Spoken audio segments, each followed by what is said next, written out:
से कोई ऐसा किस्सा भी है जो बाहर का लेकिन बहुत डरावना हो, किसी विदेश का, यूएस यूएस का, कहीं का? भाई बाहर के तो बहुत किस्से हैं। सबसे खतरनाक किस्सा है जर्मनी का। अच्छा। उस पर मूवी बनी है, इस टॉपिक पर, रियल स्टोरी पर बेस्ड। इसका नाम है एग्जॉर्सिज्म ऑफ एमिली रोज। और ये केस जिस लड़की का है ना, उसका नाम है एनिलिसे मिशेल। अच्छा। ये जर्मनी में रहने वाली लड़की थी और बहुत नॉर्मल कहानी है इसकी। बट इसके साथ जो हुआ ना भाई, सुन के मतलब रूह कांप जाएगी। बताओ भाई। 16 साल की एज तक सब कुछ ठीक था भाई, एकदम नॉर्मल घर में सब चल रहा था, पूजा पाठ वगैरह घर वाले बहुत करते थे। कैथोलिक फैमिली थी, धर्म को बहुत मानते थे भाई, फुल पॉजिटिव माहौल था। 16 साल जैसे इस लड़की ने क्रॉस किए भाई, उसके बाद इसके बिहेवियर में इतने सडन चेंजेस आए, घर वाले समझ ही नहीं पाए कि हो क्या रहा है। बैठी रहती एक जगह, दीवारों को घूरती रहती, और लकड़ी के घर तो वही अपने नाखून से लकड़ी को कुरेदती रहती थी भाई, उसकी पूरी उंगलियां खराब हो जाती थी, उसको दर्द का एहसास नहीं होता था। पड़ी रहती थी एक जगह और रात को सो नहीं पाती थी।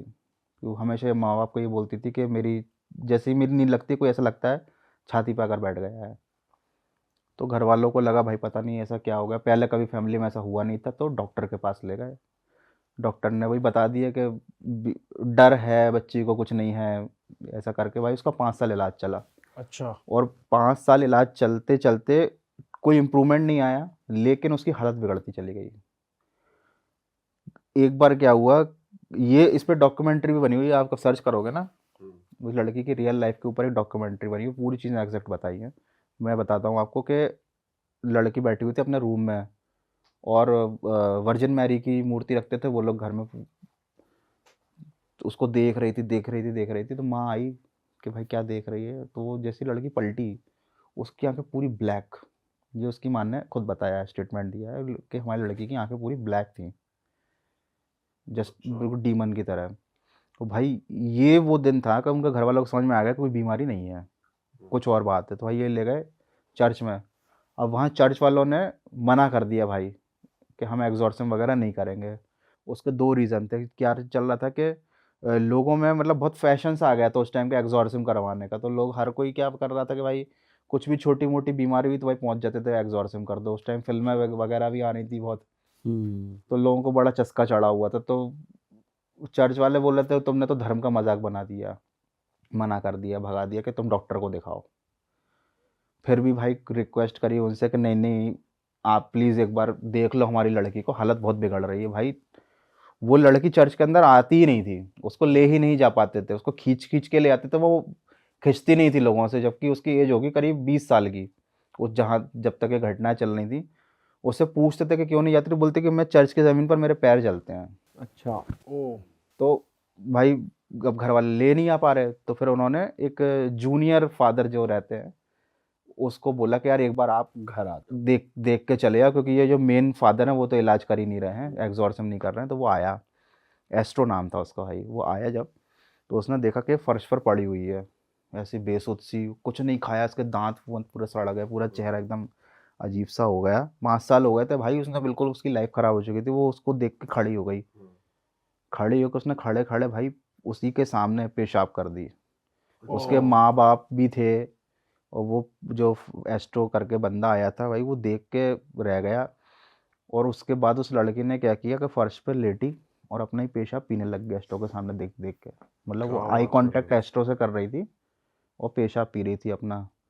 अब घर वालों की हिम्मत नहीं हुई भाई कि मतलब उसको पकड़ के वहां से हटा दे कि क्या चल रहा है, क्या हो रहा है। तो वो बंदा समझ गया भाई खतरनाक स्थिति है। फिर घर वालों से बात की कि ये सब क्या है। घर वालों ने बताया कि ये क्या करती है भाई, रात को घूमती है, इसने सोना बंद कर दिया है, मतलब ये बिल्कुल नहीं सोती है, इसकी हालत बिगड़ रही है। और कोई भी कीड़ा मकोड़ा मकड़ी छिपकली कुछ भी दिखता है घर में, वही पकड़ के जिंदा खा जाती है। अरे। मतलब यही खा के जिंदा है वो, उसने खाना पीना छोड़ दिया, और वो बोलती है कि मतलब मेरे अंदर का शैतान मुझे खाने नहीं दे रहा। तो भाई ये सब देख के तो समझ गया भाई कि मतलब ये डेमोनिक पोजीशन का ओरिजिनल केस है। फिर उसने बताया अपने सीनियर्स को, 2 लोग थे, वो लोग आए भाई। तो उन्होंने बोला कि एग्जॉर्सिम करना पड़ेगा, लेकिन हम पूरी चीज़ें रिकॉर्ड करेंगे, हम वीडियो भी बनाएंगे एग्जॉर्सिम के और ऑडियो भी रिकॉर्ड करेंगे, प्रूफ रहे हमारे पास। और इस बार मेन फादर आए हैं जो चर्च मेन के फादर फादर आए हैं। थे भाई करने के लिए, क्योंकि ये छोटे मोटे के बस की बात नहीं थी ये जो चल रहा था। और वो जब उसका एग्ज़ॉर्सिज़म करने लगे तो उन्होंने स्टार्टिंग में भाई उसकी ऑडियो जो रिकॉर्ड करी थी वो आज भी अवेलेबल है। उस लड़की के अंदर से 6 लोग बोल रहे थे एक साथ। क्या बात कर रहे हो? अभी भी है, यूट्यूब पर आप सर्च। आपने सुनी है? हाँ, मैंने सुनी है ना। 6 लोग एक साथ बोला, 6 आत्माएँ थीं उसके अंदर। उसने बताया एग्ज़ॉर्सिज़म के दौरान कि हम आए हैं नरक से और इसको ले जाने के लिए आए हैं। 6 ने अपना नाम बताया और वो प्रॉपर ऑडियो रिकॉर्डिंग अवेलेबल है भाई सब जगह, ओरिजिनल। मतलब आदमी औरत जो भी है मिक्स हाँ, आवाज आ रही है मिक्स मुंह आवाज़, से। 6 लोग, 6 नाम के साथ कि हम ये हैं। चैलेंज था उसको फादर को कि भाई तुम कुछ नहीं कर सकते, लड़की तो जाएगी हमारे साथ, हम रोक के दिखा दो इसको। इसको दिखा दो। भाई उन लोगों ने पूरी जी जान लगा दी अपनी। लड़की की हालत हो गई खराब। आप समझो उस लड़की के करीब 3 साल तक एग्ज़ॉर्सिज़म चलते रहे। 67 बार इतिहास रहा है। कभी एक एग्ज़ॉर्सिज़म भी बहुत पेनफुल होता है। ऐसा नहीं होता कि बस लेटा के भाई झाड़ आप बता सकते हो कि क्रिश्चियन एग्जॉर्सिज्म में करते क्या है वो? होली वाटर डाल होली वाटर तो सबसे पहले डालते हैं, उसके अलावा ये लोग अपने मंत्रों वगैरह का उच्चारण करते हैं। इससे क्या होता है, अंदर की जो आत्मा होती है वो जिस शरीर में मौजूद है उसको पेन पहुंचाती है। ओके। जब जो फादर होते हैं वो जो आत्मा को आदेश देते हैं जीसस की तरफ से कि बाहर आओ, तो वो आत्मा शरीर नहीं छोड़ना चाहती, तो वो क्या करती है, जिस शरीर के अंदर मौजूद है उसको इतना पेन देती है, उसकी अंदर से बोन्स तोड़ती है, शरीर के ऐसे ऐसे मूवमेंट होते हैं ताकि जो घर वाले हैं उनका दिल पिघल जाए कि नहीं नहीं नहीं नहीं, रोक दो, हमारा ये जो है जो भी रिलेटिव है ये लड़की मर जाएगी। मतलब वो नियर डेथ एक्सपीरियंस होता है एक एग्जॉर्सिज्म।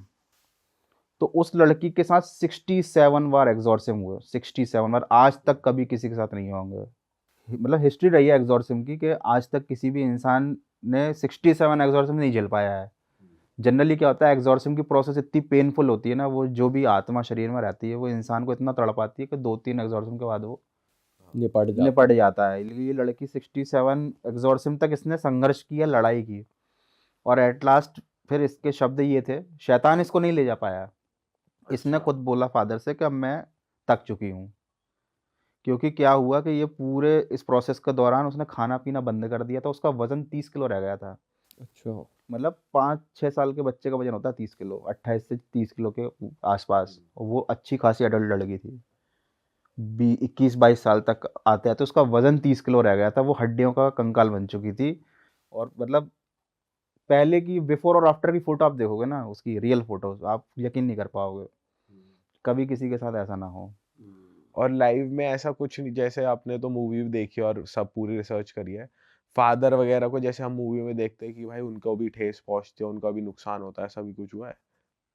उनकी जान को कभी कभी खतरा हो जाता है, क्योंकि भाई आप एक डेमोनिक एंटिटी से लड़ाई लड़ रहे हो किसी और के लिए। तो क्या होता है कि जब बात बिगड़ने लगती है तो क्या ये जो भी स्पिरिट रहती है वो कभी कभी फादर के ऊपर भी अटैक करने की कोशिश करती है। बट ये पॉसिबल इसलिए नहीं हो पाता क्योंकि अगेन वही पावरफुल ऑरा रहता है फादर्स का, क्योंकि वो रिचुअल्स वो वही लाइफस्टाइल फॉलो करते हैं अच्छी वाली। तो इतना वो पॉसिबल नहीं हो पाता। वो चर्च में ही रहते हैं भाई, और जो जिसके अंदर डेविल होता है वो चर्च में उसके पैर जलने लगते हैं। तो वो हमेशा गले में क्रॉस पहने रहते हैं, होली वाटर उनके हाथ में रहता है, तो वो इतने सॉफ्ट टारगेट नहीं होते। परेशान करने की कोशिश करती है, डराना, चीज़ें हिलाना, या फिर कुछ भी किसी घटना होना, ताकि सामने वाले का कॉन्फिडेंस थोड़ा सा डाउन हो। जहाँ आपका कॉन्फिडेंस डाउन होता है ना, आप वीक पड़ जाते हो। बट भाई मतलब ऐसा कुछ रिवील हुआ था या बताया था कि उसी बच्ची को क्यों टैप किया था उन्होंने? इसका कोई रीज़न या ऐसा कुछ वो पता नहीं चला है। जितनी भी स्टडीज़ हुई हैं, आर्टिकल्स इसके ऊपर है या जो भी डॉक्यूमेंट्री वगैरह है, कि आखिर क्यों यही लड़की टारगेट हुई थी। मतलब स्पेसिफिक टारगेट यही क्यों थी, क्योंकि 16 साल की एज तक तो सब कुछ ठीक था, और इनके घर का या इनके परिवार का भी ऐसा कोई बैकग्राउंड नहीं था जिसका ये जो 6 आत्माएं बता रहे थे इनसे कोई हाँ। रिलेशन हो। हम्म। ये एक रैंडम केस था। ठीक है। यहाँ पर इस केस के दो पहलू हैं, है ना। एक तो अ, जो भुगतता है भाई वही जानता है।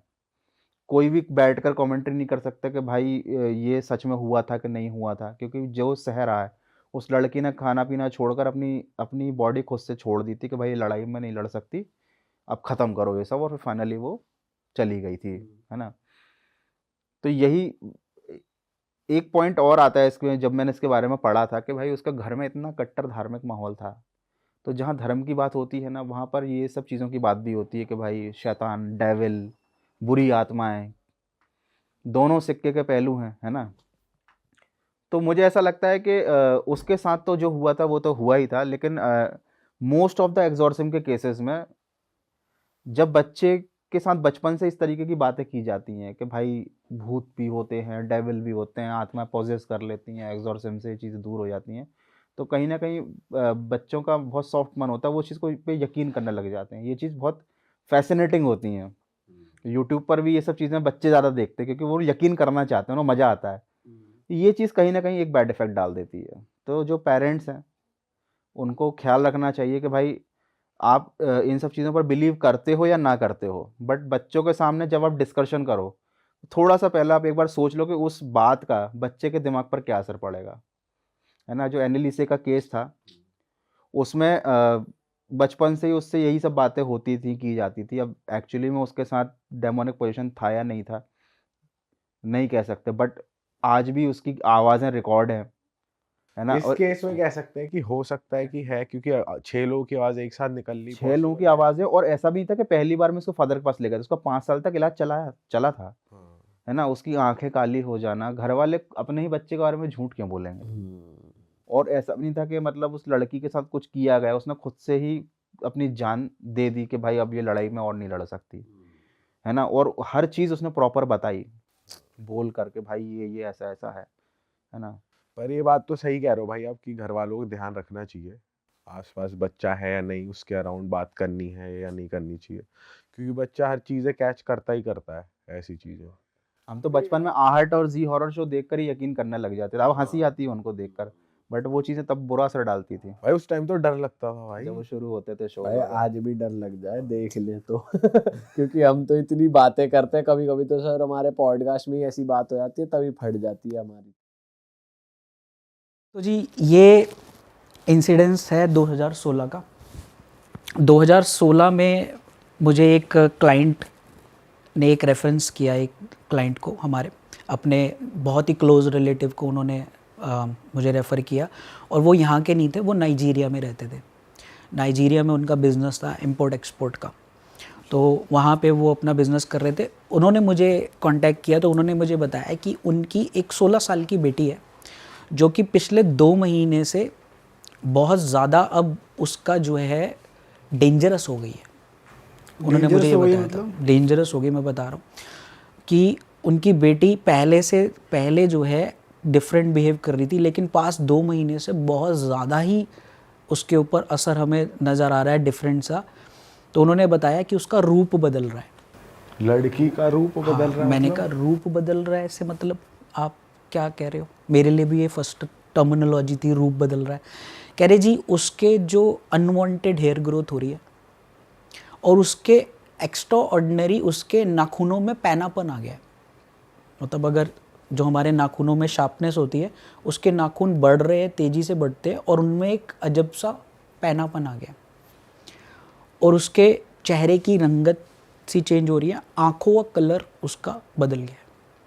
जो पहले जो ये ब्लैक पार्ट था उसका वो डिफरेंट हो रहा है, और साथ ही साथ उन्होंने बताया कि वो सूखती जा रही है। मतलब उसके अंदर से जो उसका जो फ्लैश है, ऐसे लग रहा है वो फ्लैश कम हो रहा है और सूखती जा रही है। मैंने कहा और क्या हो रहा है?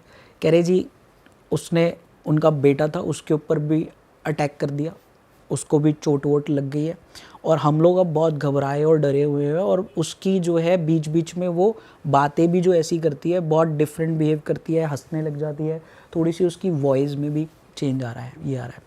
अब जब मैंने ये सब चीज़ सुनी तो मुझे लगा कि ठीक है, एज़ यूजुअल जैसे मैं फ़र्स्ट प्रोसेस तो वो हॉरोस्कोप से ही करता हूँ। तो पहले तो मैंने कहा जी आप पहले उसको हॉरोस्कोप दे दो, पहले तो वो देखें क्या हो रहा है, ग्रह नक्षत्र क्या कह रहे हैं।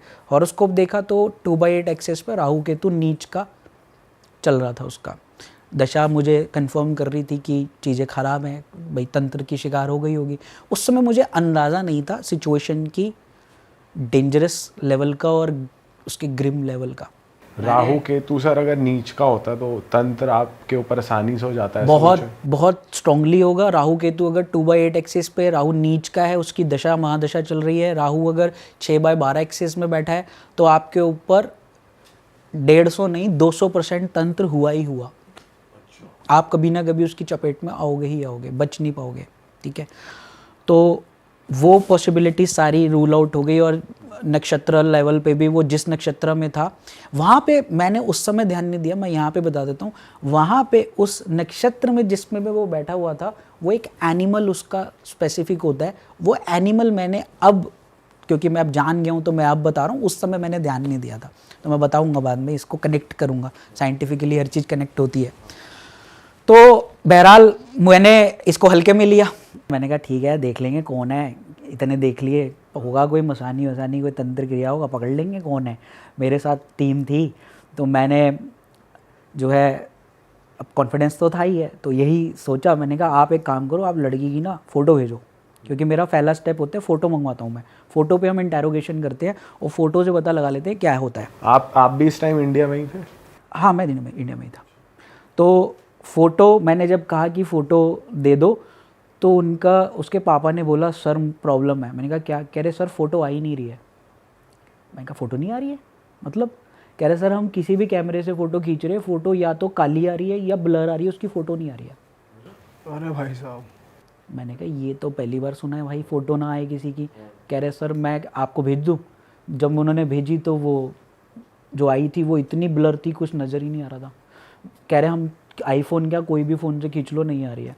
मैंने कहा आपके पास इसकी कोई पुरानी फ़ोटो होगी वो भेज दो, जो आपने फैमिली वैमिली की। तो उन्होंने मुझे वो फ़ोटो भेज दी। फिर उसके बाद अब मैंने अपने वो फ़ोटो से हमने इंटेरोगेशन किया, मैंने अपने अघोर को पास भेजा। उन्होंने मुझे कहा कि सर कुछ भी समझ नहीं आ रहा इसमें, तो फ़ोटो में कुछ क्लैरिटी नहीं आ रही हमें कि इस पे है क्या वो क्या। मैंने कहा ठीक है। तो मैंने उसको बोला, मैंने कहा एक काम करते हैं कि एक कॉल रखते हैं, कॉल पे बात करते हैं। तो कॉल मैंने रखी, मैंने कॉल पे लड़की को बुला कर बोला। उस समय वो कुछ बोली नहीं, ज़्यादा बात नहीं करी, और कुछ अजीब अजीब सी बातें करने लग गई इधर उधर की, और उठ के भाग गई, मतलब फ़ोन छोड़ के। उसके पापा कहते हैं कि सर अब क्या करना है आप बताओ। मैंने कहा कोई बात नहीं, एक काम करते हैं, एक वीडियो कॉलिंग करते हैं, ठीक है। तो मेरे जो अघोर थे उन्होंने कहा था आप वीडियो कॉल करो, मैं आपके पास आ जाऊँगा, मैं कैमरे में नहीं आऊँगा, आप बात करना, मैं वॉच करूँगा और मैं इंटरप्रेट कर लूँगा वॉच करके और सुन के कि क्या है क्या नहीं है, फिर हम इसको कर लेंगे। मैंने कहा ठीक है जी। Video calling रखवाई। लड़की ने शर्त रख दी कि वीडियो कॉलिंग मैं अकेले कमरे में अकेले करूँगी बात इनसे, अपने ऐसे नहीं बताऊँगी। मुझे कहा कोई बात नहीं भाई कर ले, क्या दिक्कत है, हो सकता है भाई बच्चा है उसके मन में कोई बात होगी, 16 साल की लड़की है, माँ बाप से नहीं छुपा रही होगी, चलो ठीक है कर लेंगे बात। तो वीडियो कॉल स्टार्ट हुई, मेरे साथ वो बैठ गए जो थे, वो थोड़ा साइड होके बैठे, फेस उनका नहीं आया। तो मैंने उससे धीरे धीरे पहले कंफर्टेबल होने के लिए बात करी, भाई इधर उधर की बात पूछी, सब कुछ पूछा, बताने लगी ये वो। सडनली एकदम से जो है ना, उसने थोड़ा सा फेस उधर करा, तो उसकी शुरुआत से ना एक चीज़ हरकत कर रही थी, मतलब वो ना शुरुआत से ही ना फेस नीचे करके बात कर रही थी। अच्छा। तो मैंने उसको शुरुआत में ही पूछा, मैंने कहा तू बेटा फेस ऊपर उठाना, मुझे तू दिख नहीं रही है। तो क्या था कि उसके बाल ना ऐसे थे, मतलब ऐसे दिख रहा था ये पार्ट, मतलब मैं पूरी तरह से फेस देख नहीं पा रहा था, ये आई दिख रही थी और नोज़ का, और ऐसे जैसे अगर कोई नीचे करके बैठा हो। तो मैं कहा बेटा ऊपर क्यों नहीं कर रही? कह रही मुझे ना शर्म आती है, मैं कंफर्टेबल फील नहीं कर रही हूँ ऐसे। मैंने कहा चल कोई बात नहीं, आगे कर लेगी थोड़ा, मैं इसको, मुझे लगा मैं सेट कर लूँगा, कोई बात नहीं अपने आप ठीक हो जाएगी। नहीं जी, बात वैसे ही करे जा रही थी। अचानक से उसने ना उधर ऐसे मुंह किया, और उसके बाद उसने ऊपर करके जब देखा, जब मेरा उसका फर्स्ट इम्प्रेशन जब मेरे सामने पड़ा ना, तो मैं बहुत असहज सा हो गया उसको देखकर, क्योंकि उसके चेहरे पे थोड़े थोड़े हेयर ग्रोन दिख रहे थे मुझे, हेयर ग्रोथ, और साथ ही साथ उसकी आईज़ का कलर जो है ना, जैसे किसी एनिमल का कलर होता है ना, अगर आपने देखा हो कोई बिल्ली या कोई ऐसा जिसका ग्रीनिश और डिफरेंट टोन में उसकी आई थी। शी स्टार्टेड स्माइलिंग और हंसने लगी। मैंने कहा ऐसा बेटा ऐसे हंस क्यों रहे हो, मैंने कोई जोक वोक तो मारा नहीं है आपको, और आपको प्रॉब्लम क्या हो रही है, ये हो रही है। कहती है मैं बहुत परेशान हूँ, मेरे घर वाले मुझसे बहुत डरने लग गए हैं, मुझसे कोई बात नहीं करता है, मेरे पापा मम्मी भी मेरे पास नहीं आते, मुझे ज़्यादातर कमरे में ही रखते हैं, ये वो, मैंने अपने ब्रदर को भी जो है नुकसान पहुंचा दिया, तो मेरा कोई फ्रेंड नहीं है, कुछ नहीं है। मैं कहा बेटा कोई बात नहीं, आप टेंशन मत लो, ये वो। और सडनली जो है बीच बीच में स्माइल करे, बीच बीच में कुछ करे, जो कि ठीक है। मुझे लगा कि पोजेस्ड है तो एब नॉर्मल तो दिख ही रहा था। मेरे साथ बैठे हुए मुझे कह रहे थे आप कंटिन्यू करो, क्योंकि वो कंटिन्यूसली जाप कर रहे थे, वो देखने के लिए उसको अपने जो बोर्ड था उनके पास उस पर लगे हुए थे करने। तो मैंने बात को कंटिन्यू करते हुए आगे करा। तो उसके बाद जो है उसने सडनली बात करना बंद कर दिया एकदम से। मैंने कहा भाई क्या हो गया, बात नहीं करे। उसने कहा, ऐसे बोला श्श। मैंने कहा क्या हुआ? उस लड़की ने बोला श्श। वो सब सुन रहा है, वो सब जानता है। पहले वो हिंदी में बात कर रही थी, ये जो मैं आपको बोल रहा हूँ मैं हिंदी में नरेट कर रहा हूँ, but she started speaking in a different language, जो कि टूटी फूटी अंग्रेजी थी। अंग्रेजी पूरी क्लियर नहीं थी, टूटी फूटी अंग्रेजी थी। तो उसमें वो बोलना ये चाह रही थी, मैं बार बार रिपीट कर रहा था मतलब। तो मैं समझ पा रहा था वो क्या बोलना चाह रही है, कि वो सब जानता है, वो अभी तुम्हें सुन रहा है, वो तुम्हें देख रहा है, देख भी रहा है। तो ऐसा हु मतलब कौन, ये वो। तो उसने क्या किया, उसने ऐसे कैमरे को पलटा दिया और जो उसने मुझे दिखाया वहाँ एक बेड था, बेड पे वही लड़की लेटी हुई सो रही थी जो आपसे बात कर रही थी। जी, क्या बात कर रही हो? वो लेटी हुई सो रही थी। और जब मेरी तरफ कैमरा उसने वापस किया तो उसके बाद इतनी तेज लगा के हंसी, एंड उसने सिंपल कहा कि अब पता लगा, मैं इधर देखूं, मैं उधर देखूं, कहाँ देखूं। मतलब मैंने सामने देखा, मैंने कहा मैन व्हाट इज़ दिस। उसके बाद उसने तुरंत अपनी ऐसी एक उंगली काटी, उसमें से ब्लड निकला, उसने उसको चूसा और उसने पकड़ के एक जोर से मुक्का मारा अपनी राइट थाई पे। लड़की ने हाँ। राइट थाई पे मुक्का मारा, और जैसे ही उसने मुक्का मारा मेरी चीख निकली। मतलब ऐसा लगा कि मेरे यहाँ पे दर्द हुआ है, कुछ हिट किया है और पुश सा है। इतने में मैं बस क्या संभलता क्या नहीं करता, मेरे साथ जो और बैठे थे उन्होंने कहा डॉक्टर साहब वीडियो कॉल बंद कर दो, तुरंत बंद कर दो, फटाफट बंद करो। मेरे हाथ पे ऐसे कैमरा, वो फ़ोन भी गिर गया और वीडियो कॉल हमने उसी समय क्लोज करी और उस कॉल को मैंने उसी समय एंड कर दिया। ये मेरे एक्सपीरियंस ज़िंदगी का ऐसा था पहले, जो मैंने कभी ना सोचा था ना मैंने देखा था। वो क्या था मुझे नहीं पता, वो उसने इल्यूजन क्रिएट किया, हमारी आंखों का भ्रम क्रिएट किया, या क्या किया उस ताकत ने, बट जो मैंने देखा वो आउट ऑफ वर्ड था। पर आपके साथ जो अघोरी थे उन्होंने बताया कि क्या, अगर एंटिटी है तो क्या है? अब वही मैं बता रहा हूँ। अब मैंने उनसे पूछा, मैंने कहा महाराज क्या है ये, क्या चीज़ है? उनको खुद नहीं क्लैरिटी आई कि ये क्या चीज़ है। एंड ही सेड ये चीज़ तो मैंने पहली बार देखी है, मुझे नहीं समझ आ रहा ये क्या है।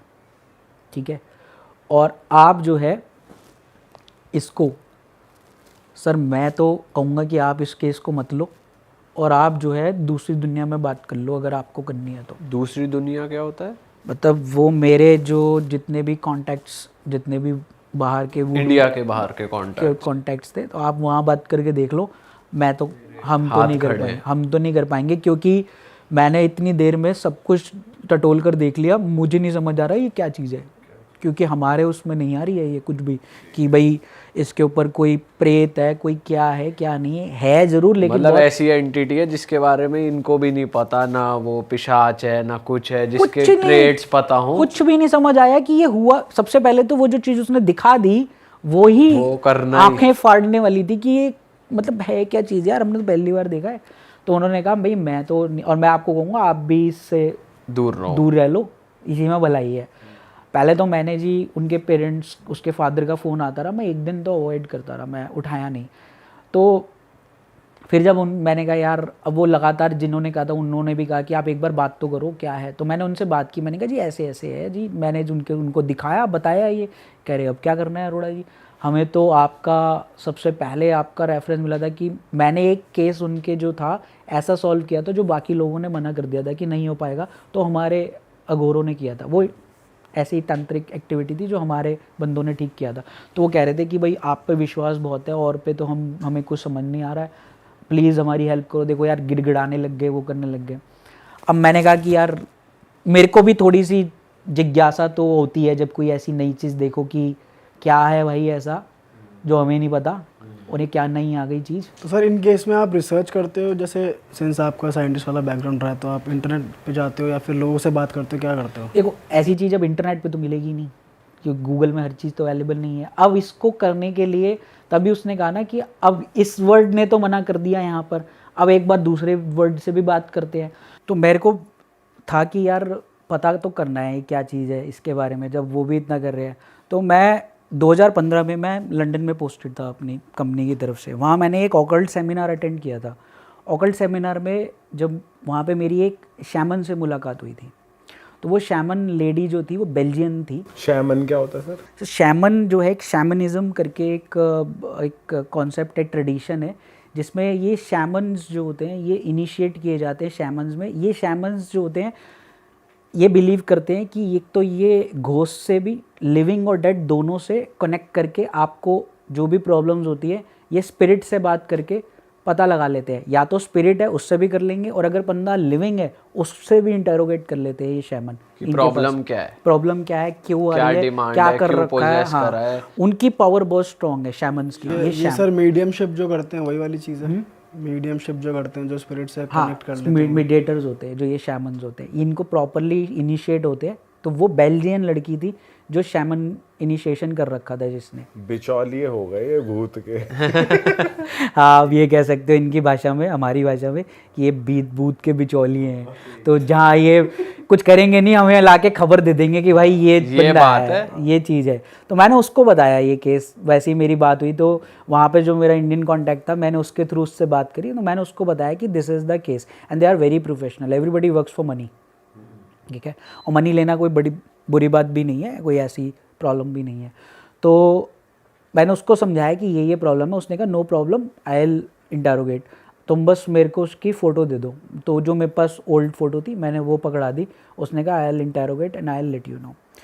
तो उसने मेरे को जब वापस लौट के बताया तब उसने मुझे कहानी बताई कि इसके ऊपर है क्या। तो उसने मुझे कहा कि इसके ऊपर जो है एक अफ्रीकन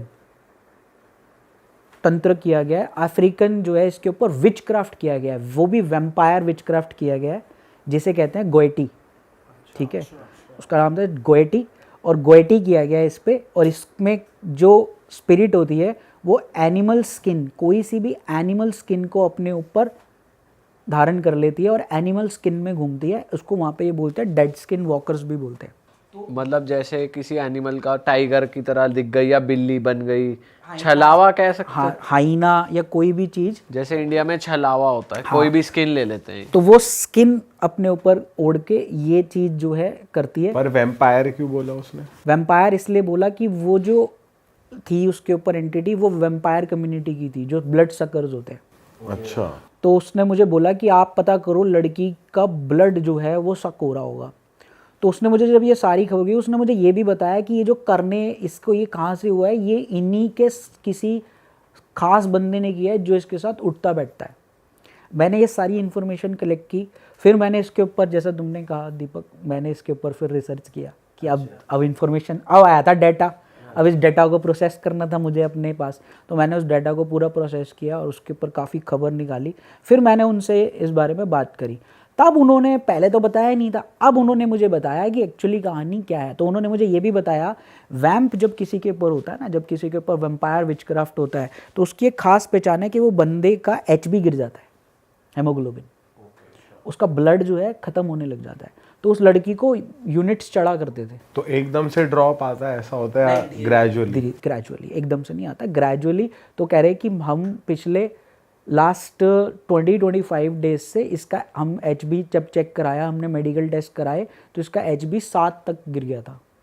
तो हमने इसको यूनिट्स भी चढ़े हैं, इसको ब्लड इसका कम हो रहा है, ठीक है। और वो ये भी बताते थे कि उनके घर में ना चमगादड़ आसपास बहुत घूमने लग गए हैं, कुछ तो उनके घर के ऊपर भी आके बैठ जाते हैं। पर वैम्पायर के लिए सर कहा जाता है कि ये बस सिर्फ मतलब ऐसा कुछ नहीं है, चीज़ एग्जिस्ट करती थी या ऐसा कुछ था, मतलब कुछ आता नहीं कोई प्रमाण इसका कि वैम्पायर्स एग्जिस्ट सर करते हैं। प्रमाण तो ऐसी, देखो कोई भी चीज़ जो दिखती नहीं इसका मतलब ये नहीं है वो है नहीं है। प्रमाण तो तब मिलेगा जब जो भोग रहा होता है, प्रमाण वहाँ से मिलता है। मैंने कौन सा इससे पहले ये चीज़ देखी थी कभी ज़िंदगी में? 16 से पहले ना मैंने कभी एनकाउंटर किया ना कुछ किया। आज तक तो यही देखते थे, जिन चिपट गए ज़्यादा से ज़्यादा कोई मसानी हो गया होगा, ये जो तंत्र वंत्र होता है उनको तो हम भी पहली बार सुन रहे हैं अपने पॉडकास्ट पे कि वैम्पायर का हाँ, कुछ तो है। वो आपको मैं इसकी अगर अब आप इसको ढूंढना चालू करो ना, तंजानिया, कोंगो, नाइजीरिया के आसपास, नाइजीरिया के पास जो है साथ में लगा हुआ है बेनिन, लागोस से थोड़ी दूरी पे है बेनिन, बेनिन के साथ है टोगो, टोगो में लगती है फेटिश मार्केट, ठीक है। और इस फेटिश मार्केट में बाजार लगता है हड्डियों से लेकर सब कुछ, ऐसे आपको किस पे करना है आप बताओ, बंदर का सर, क्रोकोडाइल से लेकर किसका ह्यूमन तक का भी वो दे देते हैं। ये तो सर काफी ब्लॉगर्स ने भी कवर करा है, ब्लैक मैजिक मार्केट वो लगती पूरा है बना हुआ पूरी। है। अब इसका यहाँ पे लिंक कहाँ पे आ रहा था, वो जो बंदा है जो ये हमारी क्लाइंट था, पार्टी थी, उसने बताया कि सर मैं जो है आज से कुछ, मैंने जो है यहाँ पे एक नया बिजनेस स्टार्ट किया था, यहीं पे एक अपने इंडियन बंदा था उसके साथ मैंने स्टार्ट किया था, और वो बंदा जो है उसका बेटा जो था उसके नाम पे बिजनेस था, उस बेटे ने लव मैरिज की थी वहाँ के लोकल नाइजीरियन लड़की से, और वो लड़की थी वहाँ की बेनिन की। कह रहा सूनर और लेटर क्या हुआ कि बिजनेस में हमें पता लगा कि ये हमारे साथ धोखा कर रहा है, गबन कर रहा है लड़का, तो उन्होंने वो बिजनेस रिलेशन उसके साथ टाई अप ख़त्म कर दिए, काफ़ी लड़ाई और झगड़ा भी हुआ, और वो सारा बिजनेस अपने पास लेके उसको निकाल दिया। इससे खार खा के उस लेडी ने, जो उसकी वो थी जो वहाँ की थी, उसने ये वहाँ पे चलाया था। ठीक है जी। तो वहाँ पे कुछ नाजो कम्युनिटी थी, वो ये नाजो कम्युनिटी ही करती थी ये टाइप का जो वैम्पायर विचक्राफ्ट करते थे। तो ये सारी चीज़ें खबर जब अब क्लियर हो गया कि ये सब क्या है, अब मुद्दा आता था कि इसको हटाए कौन। अब मैं यहाँ पे थोड़ी स्टोरी को ये भी बताता हूँ आपको कि इस दौरान क्या हो रहा था कि मेरी लेग का पेन बढ़ रहा था, जो मैंने आपको day by day, day by day, with in कुछ डेज के अंदर मेरी लेग का पेन सिवियर, धीरे धीरे बढ़ते बढ़ते सिवियर होने का। पहले तो मैं खुद ही फ्लेक्सॉन और ये सब खाता रहा कि चलो यार मसल पुल होगा, कुछ होगा, जबकि कुछ था नहीं। धीरे धीरे पेन ना सिवियर, जो उसने मैंने बताया था ना मुक्का मारा था अपनी लेग पे और मेरे को हुआ था, उस समय तो नहीं, बाद में मेरा पेन धीरे धीरे बहुत सिवियर बढ़ने लग गया था। अब मैं उनके साथ कांटेक्ट में भी था, तो अब उन्होंने कहा कि भाई आप बचा लो बस लड़की को, पैसा आप जो बोलो जितना बोलो, जो है मुझे पैसे की परवाह नहीं है, आप बस लड़की बचनी चाहिए। तो उसी शैमन ने मुझे बताया कि उनके यहाँ पर एक अफ्रीकन तंजानिया का बंदा था, जांडे प्रैक्टिशनर था। कह रहा वो जांडे प्रैक्टिशनर है, वो इस चीज़ को वही संभाल सकता है। वो यहाँ पे मुझे पता लगा कि the word tiger spirit initiation, अच्छा, इसको हटाने का एक ही तरीका है कि हम इससे पावरफुल टाइगर स्पिरिट इनिशिएशन करें। तो टाइगर स्पिरिट इनिशिएशन ये है कि टाइगर्स जो हैं वो सबसे पावरफुल तो हैं ही है, साथ ही साथ सबसे पावरफुल स्पिरिट होती है, जिनको ये लोग जो है ऑक्यूपाई करके कब्जे में कर लेते हैं, और वो जो है हीलिंग और हटाने और करने के लिए इन सबको यूज़ में आती है। तो ये स्पिरिट वो होती है बेसिकली जो टाइगर्स मर जाते हैं फिर। हाँ, उनकी आत्मा। और वो हाईली स्पिरिचुअल पावर्स के साथ उसको इग्नाइट करते हैं, और फिर वो उसको जो है दूसरे बंदे को हील करने के लिए यूज़ करते हैं। टाइगर स्पिरिट इनिशिएशन किया जाता है, और वो बहुत रेयर केसेस में करते हैं, ऐसे सब पे नहीं कर देते। जब केसेस बहुत ख़राब हो, और जो मैंने आपको बताया था कि this was dead skin walker, जो किसी एनिमल का लेके मैं आपको बताया था ना, उसके नखून पैने हो रहे हैं, तो वो सारे ट्रेड्स उसके ऊपर ऐसे ही आ रहे थे जैसे कोई जानवर हो। तो मैंने कहा जी अब क्या है, what is the process, how to do it. तो उसने कहा जी इनको एक बंदे को यहाँ से और एक बंदे को हमारे साथ, इन दोनों को वो वहीं पे रहते थे, वहाँ से फ्लाई करवाना पड़ेगा नाइजीरिया उनके पास, और सामान सारा आएगा घाना से जो इसमें यूज़ हो जाएगा। उन्होंने कहा आप भी आ जाओ, हम आपकी भी करवा देते हैं। मैंने कहा मैं नहीं आ सकता भाई, मेरी टांग का बुरा हाल हो रखा है, रोज़ दिन प्रतिदिन बढ़ रही है, मैं इधर डॉक्टरों को दिखाए जा रहा हूँ, एक्सरे हो गया, सब कुछ हो गया, कुछ नहीं निकल के आ रहा, सब वो मसल्स को और उसकी दवाइयाँ दे रहे हैं, वो लीनी लगाओ, ये लगाओ, वो लगाओ। मेरी पेन हद से ज़्यादा बढ़ रही थी। अब इस दौरान वो लोग, क्योंकि ये काम जल्दी करना था, तो उसने अपनी जो फ़ीस थी वो डिमांड कर दी थी कि भाई मुझे ये हटाने के लिए फ़ीस चाहिए। अच्छा ओके, एवरीथिंग वाज डन। वो लोग दोनों फ्लाई किए, उसके बाद उन्होंने वहाँ पे उस चीज़ का इनिशिएशन किया।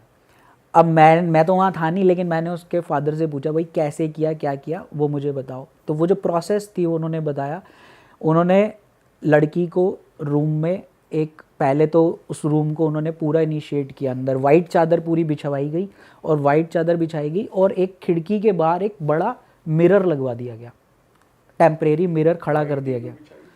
वो बता रहा हूँ कि क्या है, वाइट पूरी उसने चादर बिछाई, सब कुछ सेटअप किया। उस बंदे ने अंदर जाके कह रहा 2 घंटे तक तो जो हमें पता वो अंदर कमरे में क्या करता रहा, लेकिन बाद में हमें जब देखा तो अंदर उसने इतने सब कुछ जो सामान घाना से आया था, उसमें हड्डियाँ थी, टाइगर स्किन की कुछ डॉल्स बनी हुई थी, ठीक है, कुछ चीज़ें उसने सारा सेटअप अंदर किया। उसके बाद वो कहा कि इस लड़की को अब रूम में बंद करना है इस वाले, ठीक है, और चाहे ये चीखे, चाहे ये चिल्लाए, चाहे कुछ भी हो, अंदर नहीं जाना जब तक मैं ही नहीं बोल दूंगा, वो प्रैक्टिशनर ने। तो वो उस रूम के दहलीज के बाहर अपना सेटअप करके बैठ गया। वो उसके बाल उसने ले लिए थे थोड़े, और उसके पास जो टाइगर स्किन वाली डॉल थी उसने उसमें इम्बेड करके उसने सब कुछ कर दिया था। उसके बाद कह रहा है जी हम लोग साथ बैठ गए रूम में, उस लड़की को किसी तरीके से उसने उसको मंत्रों से थोड़ा सिड्यूस करके अंदर बिठा दिया था।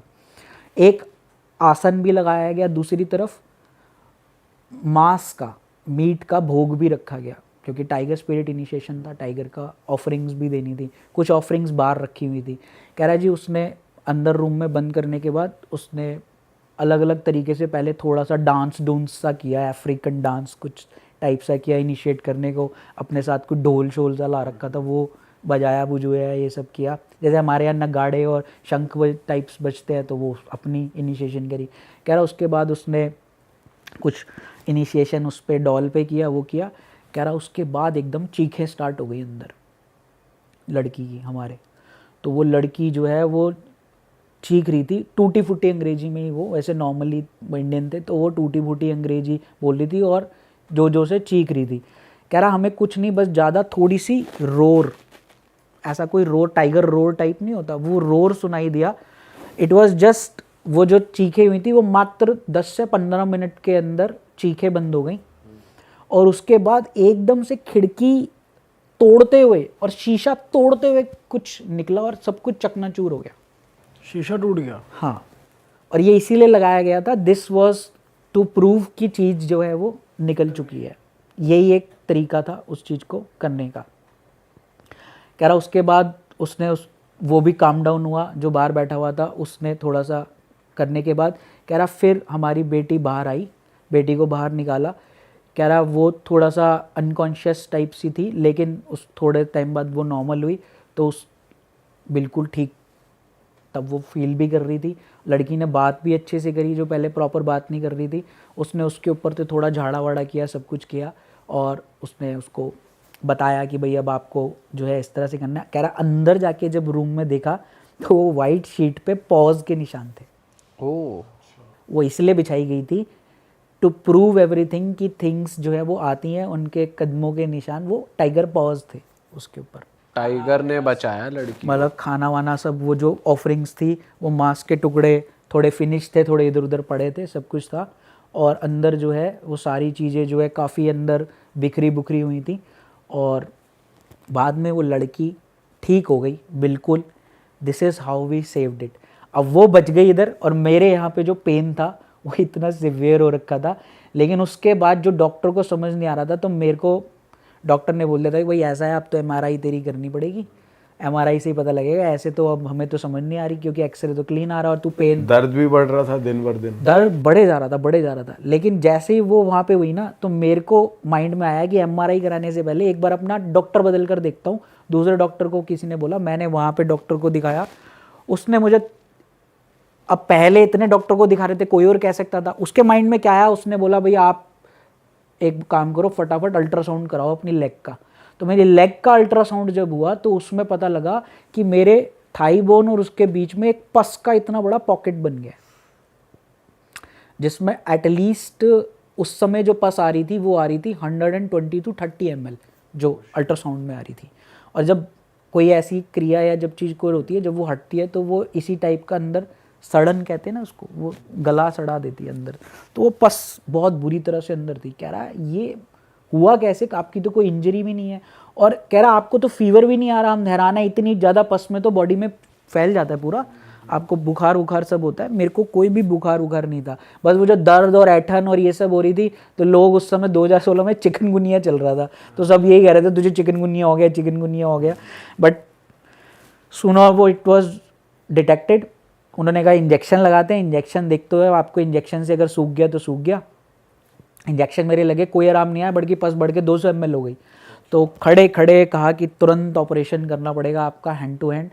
मैक्स में मैं दाखिल हुआ, मैक्स में मेरा ऑपरेशन हुआ टांग का।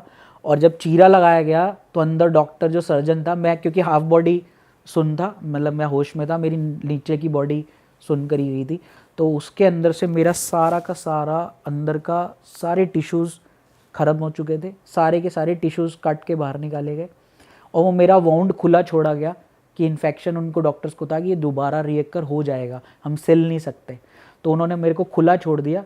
रोज़ ड्रेसिंग होगी। नेक्स्ट डे जब मैंने खोलकर ड्रेसिंग के लिए मेरी रूम हुई तो मैं देख के हैरान था, उसमें इतना था अंदर गहरा कि मेरी थाई बोन दिख रही थी और ऐसे खुला पड़ा था पूरा, इतना बड़ा पीस जो ऐसे पूरी टांग खुली पड़ी थी, मेरे को तो देख के ही चक्कर आ गया। और उसके अंदर 4 गॉज तो यूं ही घुस जाती थी, पूरी की पूरी 4 गॉज नीचे तक ऐसे होके पैकिंग होती थी उसकी पूरी। दिस वाज, और डॉक्टर मुझे ये कह रहा था कि आप बच गए, वरना ये लेग एम्पूटेट हमें करनी पड़ सकती थी। और बस ये कमाल यही हुआ कि मैं यहाँ पे जो थोड़ा मंत्रों की मेरी ताकत थी, और मेरा जुपिटर बहुत स्ट्रॉन्ग था मेरे चार्ट में, जुपिटर और मार्स। मैं पहले भी बचा था, जब मैं लास्ट पॉडकास्ट में बताया था, मैं इस बार भी बचा था इस इंसिडेंट्स के बाद। और फिर ऑपरेशन होने के बाद मेरे अब यहाँ पे सेंसेशंस नहीं है, क्योंकि वो हिस्सा कट गया, वो नर्व्स नहीं है, तो मेरे इस हिस्से में सेंसेशंस नहीं है जैसे यहाँ पे।